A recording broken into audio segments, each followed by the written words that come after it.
설날 새 아침이 밝았습니다. 동지 여러분, 새해 복 많이 받으세요. 우리가 새해 복 많이 받으라는 덕담을 합니다만은 우리 선물을 받을 때 참 기분이 좋죠. 근데 내가 또 선물을 줄 때는 더 뿌듯하죠. 연세대학 병원의 이름을 아십니까? 그렇죠. 세브란스죠. 세브란스는 록펠러와 함께 미국의 석유 재벌이었습니다. 그 많은 재산을요, 세계에 다니면서 가난한 나라 고학원을 세우고 학교를 세우고 병원을 세우고, 그 우리나라도 병원을 세웠죠. 정작 자기는 죽을 때 집 한 채가 없었다고 합니다. 그 돌아가시고 수축을 보니까 아직도 구제해줄 곳이 빽빽하게 적혀 있었다고 합니다. 그래서 기자들이 물었습니다. 어째서 이렇게 아깝지 않습니까? 일평생 베풀고 살았습니까? 라고 하니까 이분이 이렇게 대답했다고 합니다. 받는 당신보다 주는 내가 더 행복하기 때문입니다. 라고 했습니다. 따라서 오늘 우리 새해 인사를 조금 저도 바꿔보면 어떻겠나 하는 생각을 해봅니다. 우리가 복 많이 받으세요는 받기만 하면 조금 이기주의지 않습니까? 나눠주면 이타주의니까 더 좋지 않겠나.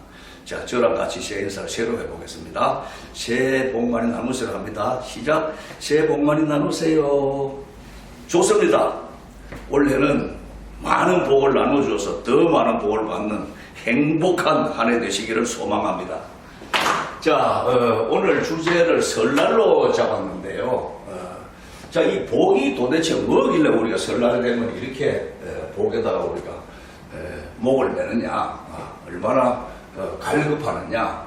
자, 이게 지금 축복이라고 썼거든요. 여기 이제 수라고 이게 목적어니까 뭐를 복을 빌다라는 뜻이거든요.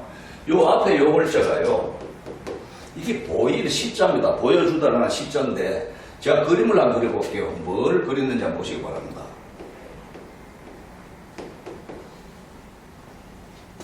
예, 그렇습니다. 제사상 위에다가 제기에다가 지금 과일을 올려놨죠. 제기에 재물을 차려놓은 모양을 상용화시켜놓은 것이 보일 시자입니다. 자, 그 뒤에 있는 글자는요, 이게 형자죠. 예, 요건 시고요. 맞이입니다. 형제 중에서 맞이가 제사상 앞에서 복을 빌었습니다. 어떤 가문에서는 종갓집이 복을 빌었거든요. 그렇게요. 그건 이제 복이 있는데 복도 똑같이 이게 있죠. 이렇게. 자, 이걸 우리가 확대 해석을 하면 처음에 제기 그릇인데 제사상으로 좀 더 키워지고 제사 행위도 되고 그 제사를 받는 신을 뜻하기도 합니다. 그래서 이게 아주 폭넓게 쓰이는데요. 자, 요거는 뒤에 글자는 이것도 복자인데 가득 차다. 가득 찰 복자입니다. 자, 그 제사를 받은 신이 인간에게 자기가 원하는 것을 가득 채워준다. 이걸 우리가 복이라고 봤습니다. 내가 장수를 원하면요, 100세 넘게 살게 해주고, 재물을 원하면요, 쌓아둘 곳이 없도록, 흔들어서 넘치도록 채워준다고 했습니다. 자, 그럼 인간은요, 이 선한 행실을 하면 복을 받는데 또 나쁜 행실을 하면 좀 악한 인간도 많이 있죠. 그래서 아까 복도 주지만은 잘못한 악한 자에게는 재앙도 내립니다. 이게 재앙 화자인데요. 요 뒤에 글자가 괴라는 글자입니다. 입 비뚤어질 글자입니다. 그러니까 신이 잘못한 인간에게 입을 비뚤어지게 한다는 것이죠. 입의 기능이 뭡니까? 말하고 먹는 거지 않습니까? 제대로 말할 수 없고 제대로 먹을 수 없으면 죽어 목숨이죠. 그게 화를 내는 것이죠. 원래 우리가 선한 행실을 많이 해서 복을 받고 화는 멀리하는 한 해가 됐으면 좋겠습니다. 자, 우리 전통적인 음력으로요, 4대 명절이 있는데 이 원담이 바로 설날입니다. 그리고 한식이 있고요, 단오, 5월단 아시죠? 그리고 추석, 이 4개가 4대 명절입니다. 우리 크리스마스 전날 밤을 크리스마스 이브라 이렇게 해서 여러 가지 축제도 하고 즐겁게 지냈습니다. 설날도 맞이하기 전에 전야제가 설날 이브가 있었어요. 그 옛날에 우리 이름으로 이제 작은 설이다, 섣달 금음을요, 또는 까치설이다 이렇게 불렀습니다. 한자로 하면 제석이고 제야가 되겠습니다. 자, 이날 우리가 어떤 행사를 했느냐. 각 가정에서는 1년간 참 목욕을 옛날 잘 못했거든요. 새해맞이 목욕을 깨끗이 했습니다. 그리고 연화장 우리 오늘도 줍니다만은 옛날에도 연화장이 있었습니다. 물론 인쇄된 것이 아니고 직접 써서 그림을 넣고 해서 주고받았거든요. 그리고 세배를 했습니다. 아니 세배는 새해에 하는 것이지 무슨 마지막 날에 합니까? 좀 의심스럽겠습니다만은 세배를 했습니다. 1년간 어른들이나 마을 어른들에게 건강하게 장수하셔서 참 축하드립니다. 고맙습니다. 그리고 좋은 말씀으로 많이 가르쳐 줬기 때문에 감사했습니다. 라는 뜻으로 세배를 했습니다. 하루 지나서 새해가 되면 또 올해도 건강하시고 장수하십시오. 또 좋은 말씀 많이 가르쳐 주세요. 이렇게요. 그래서 앞에 한 것은 묵은 세배고 뒤에 한 것은 새해 세배가 되겠습니다. 1년의 세배를 2번 했다는 사실을 알면 좋겠습니다. 대청사를 했는데 옛날에 문제 창호지 다 뜯어버리고 새로 싹 발랐죠. 그리고 재래식 화장실 다 이 고무를 퍼서 깨끗하게 비우고 또 뭐 외양간에 소똥도 다 치워서 새 지퍼를 깔아주고 어떤 묵은 데를 깨끗이 다 벗겨내고 설맞이 준비를 했습니다. 그리고 옛날에는요 밤에 불 켜는 일이 그만큼 돈이 많이 들기 때문에 어려웠습니다. 오직 해가지고 형설지공이라는 말이 있었을까요? 밤에 불 켤 돈이 없어서 반딧불을 모아놓고 그 밑에서 공부를 하고 눈빛에 공부를 했다. 그런 얘기도 있고요. 호롱불 켜기도 참 어려운데 초는요 아주 그 귀족들이나 쓸 수 있는 것입니다. 그런데 이제 우리 엄마들이 1년에 조금씩 이 초를 모아서 두었다가 섣달 금날 밤에는 아낌없이 밤새 이걸 켭니다. 제가 어렸을 때 보니까 대청마루에, 부엌에, 화장실에, 장독대에, 뭐 외양간에, 우물에, 뒤뜰에, 뭐 이 골목까지 제가 산에서 내려다 보니까 휘황찬란했습니다. 이렇게 촛불을 밝히고 새해를 맞이하는 행사를 개인 가정마다 했습니다. 자, 국가 차원에서는 그럼 뭘 했느냐? 보신각 타종 행사, 제야의종 요즘도 하고 있죠. 그 행사를 해왔습니다. 이 역사가 오래되죠. 자, 제가 지금 서울 도성에 그림을 한번 그려보려고 합니다. 자, 이때 딱 정확히는 아닙니다만은 비슷합니다. 이 서울 도성을 쌓고 처음에 서울을 정하기 전에는 우리나라 수도가 고려 때는 어디였습니까? 개성이었죠. 그저 이성계가 새로운 조선을 설립하면서 수도를 일로 옮겨옵니다. 한양 또는 장안이라고 합니다만은 이곳이 좋다, 풍수 지리적으로 좋다라고 해서 터를 잡아온 분이 누구시죠? 그렇죠. 무학대사 들어보셨죠? 또요. 하륜 이런 분들이 아주 정통하게 터를 잡았습니다. 요 성내에 이제 건물을 배치하고 건물 이름을 짓는 것은 정도전이 했습니다. 그래서 이 성공을 다 쌓고요. 지금 다 많이 허물었습니다만은 사대문을 설치했습니다. 그리고 이 돌아가기 너무 힘드니까 중간중간에 세 문을 소문도 이렇게 만들었어요. 그래서 사소문과 사대문 8개의 문이 있었습니다. 자, 동대문 이름 혹시 아십니까? 뭐죠? 예, 흥인지문, 인 잘 기억하세요. 인입니다. 남대문은요, 숭예문, 예죠. 서대문은 돈의문, 의가 됩니다. 북대문은 홍지문, 시가 됩니다. 요 제일 가운데는 보신각, 신이 됩니다. 그래서 인의예지신, 이걸 오상이라고 하는데, 이게 이제 유교거든요. 공자의 가르침, 유학에서 그 많은 유학의 가르침을 딱 5글자로 요약하라 그러면은 인간이 지켜야 할 떳떳한 돈이 5가지다. 그걸 오상입니다. 그게 맞추어서 이름을 지었습니다. 자, 딱 중심에 보신각 종이 있고요. 그 북쪽으로 대궐을 지었습니다. 바로 경복궁이 되겠죠.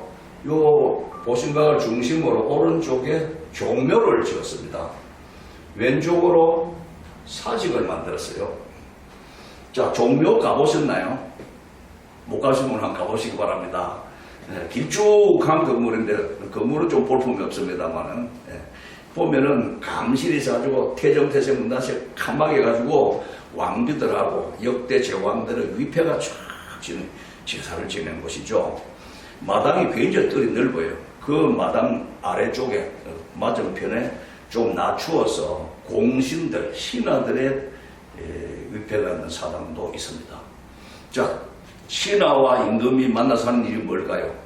정치죠. 정사입니다. 그래서 이 종묘는 정치를 상징하는 곳이고요. 사직의 사는요, 이 땅 귀신사자입니다. 직은 곡식직입니다. 땅이 기름져서 곡식이 많이 소출이 나기를 바라는 기원에서 드리는 제사가 사직입니다. 그러니까 농사니까 먹는 문제죠. 정치와 먹는 문제는 경제 아닙니까? 나라를 굴러가게 하는 두 개의 바퀴는 정치와 경제입니다. 이것을 이끌어가도록 만드는 분은 임금입니다. 그래서 이 삼각체제를 만들었어요. 삼각체제. 이렇게. 아주 잘 만들었죠? 그래서 섣달 금음날 밤이 되면은 종묘 앞에 종묘공원이 넓게 있었거든요. 거기에 이 서울 시내에 있는 양반들, 귀족들은 여기에 집결을 합니다. 평민들은 사직공원에 집결을 합니다.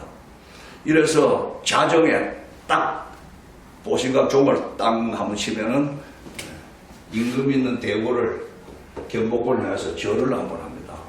새해도 건강하게 만수무강을 빕니다. 그리고 좋은 태평성대를 이끌어 주십시오. 이런 소원을 담아서 절을 합니다. 몇 번 치죠? 그렇죠. 33번을 치죠. 33번의 절함으로써 새해를 맞았습니다. 이게 제야의 타종에서 국가 행사였습니다. 자, 설날은 이 한자로 이름이 참 많습니다. 정일, 원일, 원단, 또 삼가한다 해서 신일, 또 한 해의 첫머리다, 세수, 연수, 이외에도 이름이 많습니다. 이런 여러 이름을 썼는데, 왜 설날을 정일이라고 하고 1월달을 왜 정월이라고 하는가? 별칭이 왜 정인가?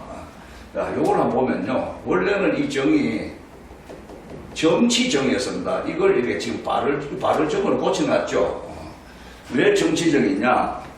임금과 신하들이 1월달에 모여서 새해 정치의 방향을 결정을 했거든요. 그 1월은요, 정치의 달입니다. 그래서 이 정을 썼어요. 그런데 이 정으로 바뀐 데는 이제 이유가 있습니다. 주나라 말렵에 전국시대란 말이죠. 7개의 아주 강력한 나라가 서로 버티고 있었는데 제일 서쪽에 있는 진나라가 하나하나 합병을 합니다. 그래서 천하를 통일했거든요. 혹시 그 황제 이름 아시는 분요? 그렇습니다. 진시황입니다. 진시황이 천하를 통일했는데 이 진시황 이분의 성이요 영시였어요. 가득 차다라는. 네, 이 영시고요. 이름이 바로 이 정이었습니다. 그런데 황제 이름이 정인데 백성들이 이 글자를 자꾸 부르고 쓰면은 불경스럽잖아요. 그래서 이거는 고유명사로 건드리지 못하도록 딱 남겨놓고 이 정을 쓰고 싶으면은 앞으로 이걸로 써라. 이렇게 바꿨죠. 이걸 우리가 기휘라고 합니다. 위대한 성인이나 임금이나 또 조상들의 이름을 후손들이 함부로 쓰지 못하게 피한다 이 말이죠. 그래서 기휘입니다. 예를 들어서 이게 누굽니까? 공자 아닙니까? 공자도 본명이 공구였거든요. 언덕구자입니다. 근데 공자 이름을 구를 안 쓰려고 하니까 여기다 뒤에 이렇게 붙여서 쓰고 있지 않습니까? 오늘 우리 대구할 때 쓰지 않습니까? 자, 이런 거 기휘를 하느라고 이 정치의 정어를 발을 정어로 고쳤다는 말만 좋겠습니다. 자, 올해가 병오년이죠. 오가 바로 말을 뜻하거든요. 그래서 말띠해입니다. 그 색깔이 무슨 말띠해라고 합니까? 원래 우리 어떻게 들었습니까? 붉은 말을 했죠. 왜 붉은 말인가? 제가 이렇게 간단하게 도표를 한번 그려볼게요. 자, 이 방향이 이제 내 방의 동쪽, 오른쪽이 동쪽이거든요. 동쪽은 물질을 나무로 봤습니다. 나무는 색깔이 뭡니까? 푸르잖아요. 청색입니다. 남쪽은 불입니다. 불은요, 색깔이 붉다고 하십니다. 붉을적입니다. 가운데는 땅이고 흙입니다. 흙은요, 색깔이 황토니까 누렇지 않습니까? 누럴황입니다. 서쪽은 물질이 쇠가 되고요. 쇠는 색깔을 희다고 봤습니다. 북쪽은 물입니다. 물은 색깔이 없죠. 그런데도 검다라고 우리가 생각했습니다. 자, 이렇게 5방위의 색깔들이 있습니다. 그래서 이걸 오방색이라고 합니다. 자, 이 방위마다 천간 글자를 2글자씩을 배치를 했습니다. 자, 이거 우리가 천간에 이제 가, 을, 또 이제 병, 정, 네, 이렇게 했고, 정을 좀 다시 좀 할게요. 정, 예. 그 다음에 이제 무, 기, 경, 신, 임, 개. 예, 이렇게 10글자가 들어갔습니다. 이제 지지를 띠 하나씩은 이제 쭉 배열을 합니다. 예, 자, 쥐띠죠. 축, 소띠가 되고요. 인, 호랑이띠고요. 묘, 토끼죠. 자, 여기다 해야 되겠네. 가, 자, 축, 인, 묘, 진이군요. 진은 용띠입니다. 사, 뱀띠가 되고요. 오, 말띠고, 네, 양띠가 되고요. 아이고, 이게 좁아가지고 이러네요. 이렇게 봅시다. 오, 미, 신, 유, 예, 그 다음에 술, 개띠죠. 개띠, 술. 그 다음에 해, 예, 돼지띠. 또 다시 이제 자, 축, 이렇게 나가면 됩니다. 또 인, 묘. 이렇게 계속, 처음에 갑자로 시작했는데 계속 돌다 보면, 다시 갑자가 되면 60년이 지납니다. 그래서 갑이 다시 60년 왔다 해서 환갑, 회갑 이렇게 하죠. 자, 원래 저 병오년이니까 병이 어디 있습니까? 보세요, 여기서. 여기 병이 있네요. 빨간걸로 표시할게요. 오도 여기 있죠. 그래서 병오입니다. 지금 남쪽에 있고, 불이고, 색깔이 붉잖아요. 그래서 붉은 말이 된 것이죠. 오가 말이니까. 만약에 오가 여기 서쪽에 있다. 이러면 뭡니까? 이 희니까요. 뱀말대가 되는 것이죠. 이렇게 방위별로 색깔을 부였는데 큰 의미는 없습니다. 그렇게 보시면 되고. 자, 이 설날에 이제 바로 붙어 있는 것이 입춘이거든요. 입춘에서부터 대한까지 24절기는 양력 기준이고요. 설날이나 추석은 음력 기준입니다. 어느 것이 더 정확할까요? 태양력이 정확합니다. 그래서 옛날에는 이 입춘을 설날로 잡은 경우가 참 많았는데 딱딱 나중에 바뀌어서 쓴다면 사실 이게 더 정확하다 이래 하시면 되겠고요. 자, 설날에는 우리 어떤 민속 행사들이 있었는가 보면은 고려사로부터 뭐 동국여지 성남, 뭐 동국세시기 이런 책들을 보면은 공통적으로 설날 새벽에 일어나서 세수를 하고 설빔 준비했던 새 옷을 딱 갈아입고 제일 먼저 조상에게 차례를 지냅니다. 우리가 이제 귀진에게 제사를 지내는데 이 귀하고 신은 조금 차이가 있습니다. 귀는 돌아가신 조상들의 혼령을 귀라고 하고 신은 그 외에 범신로 내려서 신이 여러 군데 있었어요. 하늘에서 뭐 천신이고 땅은 지신이고 그럼 산에 있으면요. 그렇죠. 산신이죠. 물에 있으면요. 수신입니다. 이런 것은 조상신이 아닌 것은 신이라고 조상신은 귀라고 했습니다. 그래서 이 차례 지내는 조상신을 이제 모시고 제사 지내는데 초청장이 뭘까요? 지금 귀신을 불러 모셔야 되잖아요. 그게 지방이라고 써붙이지 않습니까? 뭐라고 썼습니까? 현고 학생부를 썼지 않습니까? 그게 바로 자기 조상을 모시는 초청장. 그러면 이제 오신다고 생각하는 것이죠. 근데 이제 제사상에다가 이 차가 뭡니까? 녹차란 말이에요. 차 한 잔 달라고 올려놓고 제사 끝이었습니다. 그러면 이 조상님을 모셔놓고 차 한 잔 대접하고 돌아가시라 그러면요. 좀 섭섭하죠. 또 후손들도 먹을 게 없잖아요. 그래서 처음에는 차례할 때는 차 한 잔이 맞는데 나중에 떡국을 올렸다가 그것도 좀 부족하다. 이 점점 음식을 많이 차려야 된 것이죠. 아까 그 기제사에는요, 이 기제사는 그 돌아가신 날, 그 전날 밤 자정에 지내는 것이죠. 이거는 제물을 잔뜩 차립니다. 그리고 유세차 이렇게 또 충문을 읽어요. 술도 석 잔을 올립니다. 근데 명절 제사는 단촐하게 충문도 읽지 않고 술도 한 잔을 끝납니다. 지금은요, 뭐 구별 없이 잔뜩 차린다 이거죠. 그 제사상은 워낙 많이 진설을 하다 보니까 이게 가문별로 다르고 지역별로 진설 순서가 다르다 보니까 헷갈리거든요. 그래서 진설하는 방법을 사자성어를 만들었습니다. 혹시 사자성어 아시는 분 한 말씀해 보시죠. 그렇죠. 홍동백서. 홍은 붉은, 붉은 과일은 오른쪽에, 흰 과일은 왼쪽으로 한 줄로 쫙 돼요. 또요. 예, 의동육서. 생선은 오른쪽으로, 육고기는 왼쪽으로. 맞죠? 좌포우회. 예, 오른쪽에는 마시는 것, 식혜라든지, 왼쪽에는 마른 안주입니다. 포를 넣는다. 또 뭐 생선의 머리는 오른쪽으로, 꼬리는 왼쪽으로. 이런 식으로 사자성어를 만들어 두니까 전국이 통일되게 진설을 하는 것이죠. 야, 그렇게 제사 얘기를 했습니다.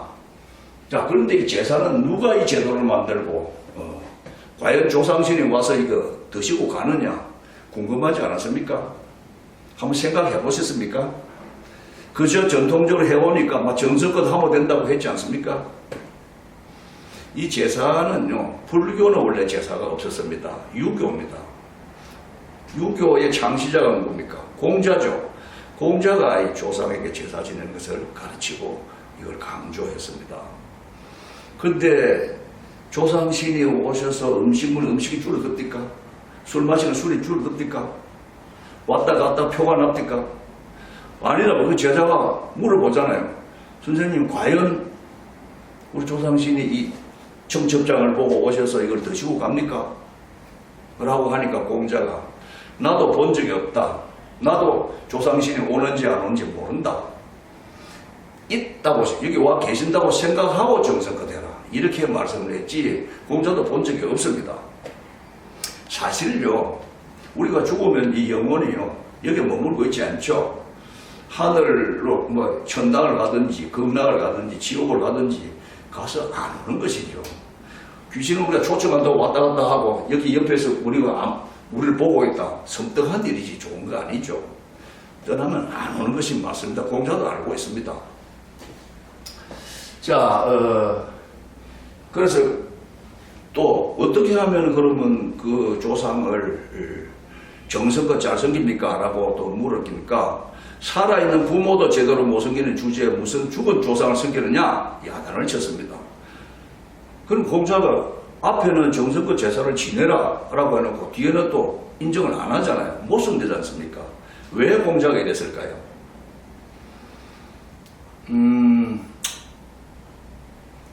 이 유학, 공자의 가르침에 여러 가지가 있습니다만은 가장 전체를 관통하는 한 글자가 효입니다. 이 늙은 부모를 자식이 잘 모시고 정성껏 효도하는 거거든요. 이 효가 가장 주축입니다. 근데 효가 잘 되는 걸까요? 안 되는 걸까요? 세상에 제일 안 되는 것이 효입니다. 우리 효도합니까? 안 하지 않습니까? 동물들 보세요. 애착을 가지고 잘 길러서 다 지가 먹이 활동할 만큼 힘 나가버리면요 안 돌아옵니다. 그건 무슨 효과가 있습니까? 인간도 본능적으로는 똑같습니다. 그래서 내려오는 사람이 있어도 올라가는 사람은 없다고 하잖아요. 부모는 자식에게 자기 목숨을 내줘도 아깝지 않습니다. 그 자식은 부모를 그렇게 생각하지 않습니다. 효는 원래 안 되는 것입니다. 다만 인간은 본능도 있지만 이성을 가지고 있으니까 그럼 늙으신 부모를 의지하는 것이 자식을 모셔야지 해서 효라는 걸 억지로 만들어서 강조한 것이죠. 하도 안 되니까 온 강조를 해가지고 효가 그렇게 많이 납니다. 효는 백행의 근본이다 이런 말도 만들었습니다. 집에서 효도하는 아들이 밖에 나가면은 이웃 사람에게 공손합니다. 죄가 됩니다. 벼슬을 하면 임금에게 충성을 합니다. 충이 됩니다. 그래서 효자 집안에서 충신난다는 말이 거기서 나왔습니다. 그리고 다른 사람들 관계에서 아주 신의를 지킵니다. 그리고 효제 충신에 제일 먼저 효가 있는 것이 효부터 출발하는 것이죠. 이제 사실은 조상의 귀가 와서 이걸 받지 않는다는 것은 우리 선조들도 알았거든요. 우리 그 경북 안동 지방은 양반고장이지 않습니까? 그 조선시대 아주 부모 잘생기는 효자집이 있다고 소문이 났습니다. 전국에서 벤치마킹하러 갔어요. 가니까 제사 안 지냅니다. 그 집에는요. 살아계시는 부모에게 열흘 단위로 제사상을 차려서 계속 봉양을 합니다. 제사 음식이 얼마나 멋지고 맛있고 좋지 않습니까? 열흘 단위로 계속. 돌아가신 다음에는 할 필요가 없다는 것이죠. 우리 그 선조 때 송강 정철의 시조 아십니까? 어버이 살아실제 섬기길란 다하여라.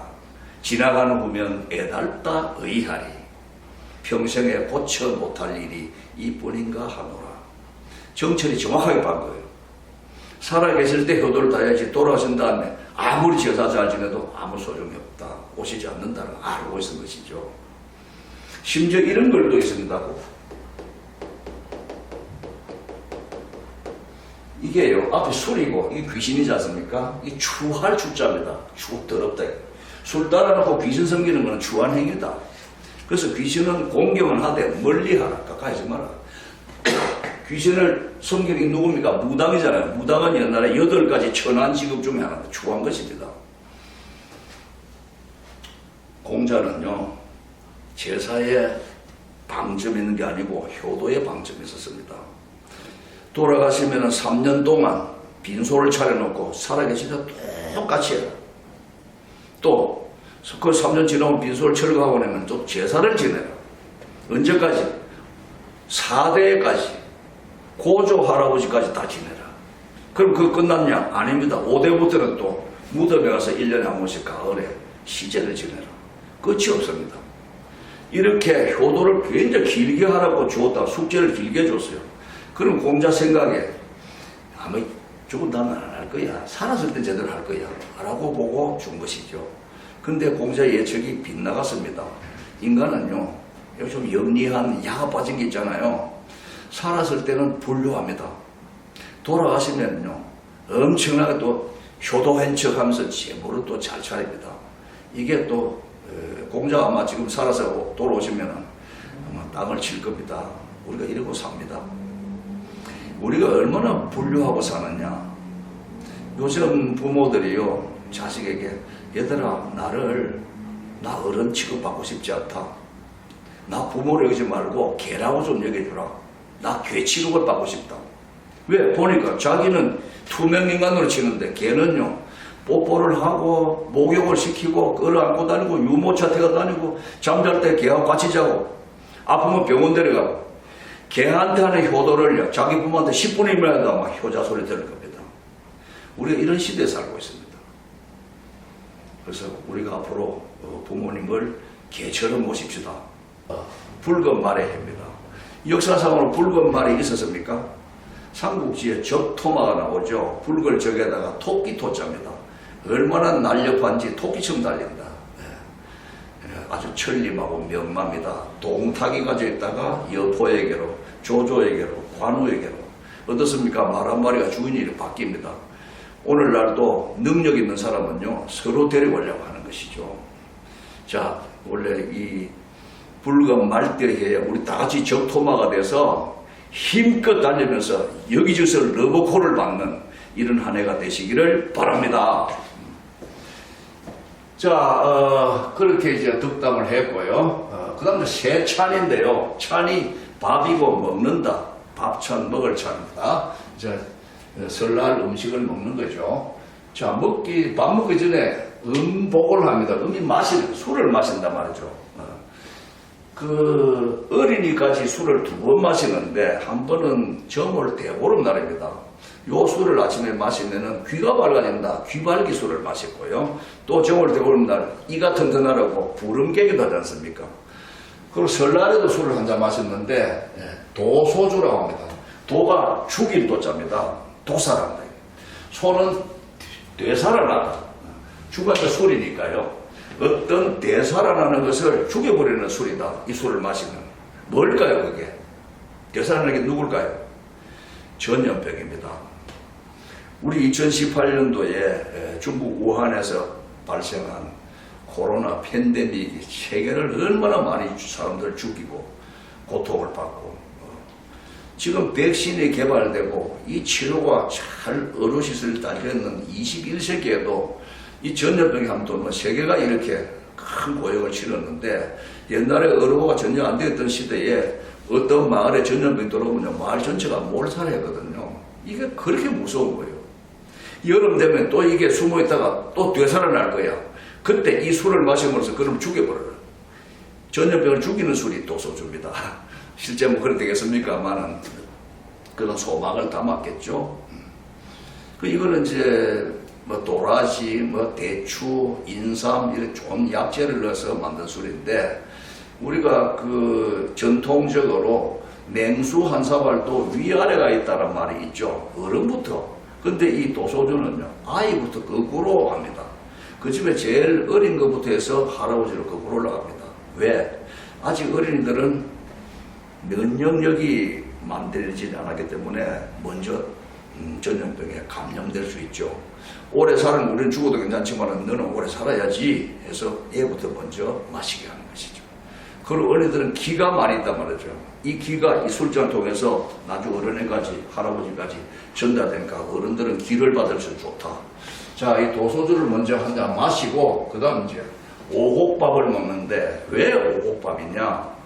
오늘날 우리가 주식으로 먹는 쌀이나 보리나 밀은요 아주 고급 식품이고 귀한 곡식이었습니다. 이거는 왕이나 아주 귀족들만 일부만 먹을 수 있고 평민들은 전부 잡곡을 평생 잡곡이 주식이었어요.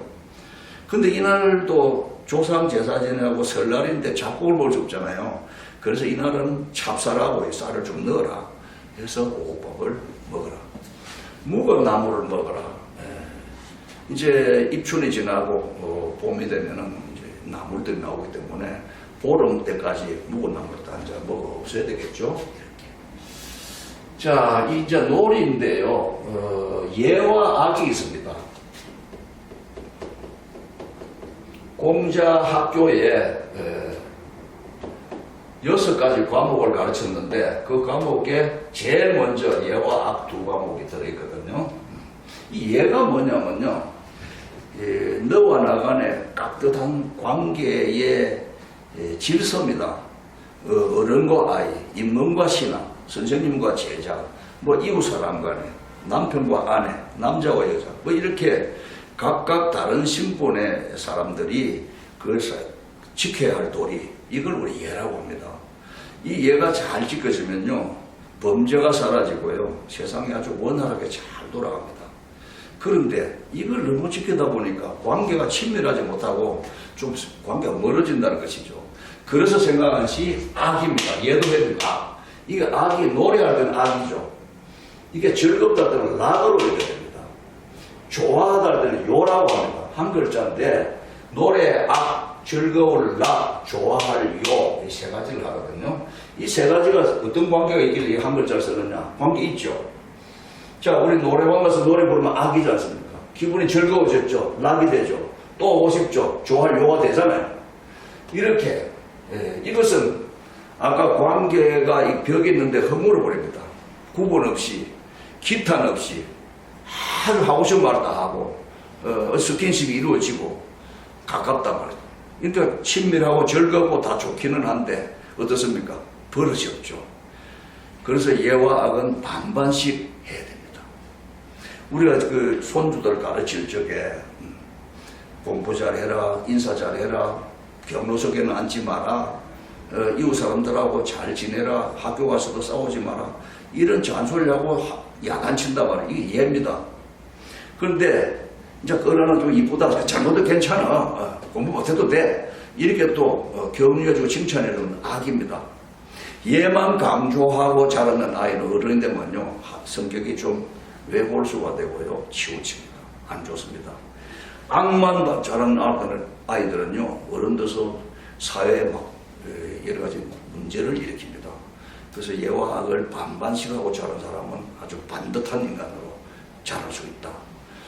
자, 조금 전에 세배하고 제사 지낸 것들은 예에 속하겠죠.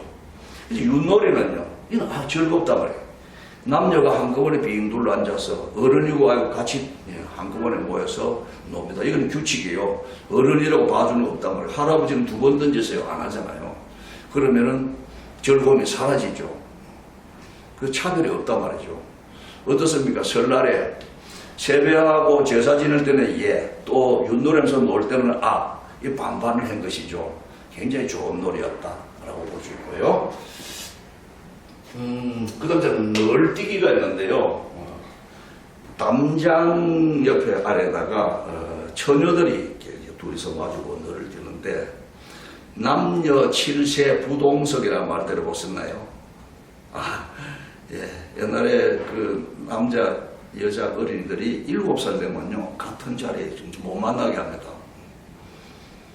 남자들은 7살에 이제 서당에 공부하러 가버리고, 여자들은 집에서 부덕을 닦는단 말이죠. 이렇게. 그래서 이제 자꾸 크면서 사춘기가 지나고 이제 처녀가 총각이 됐단 말이죠.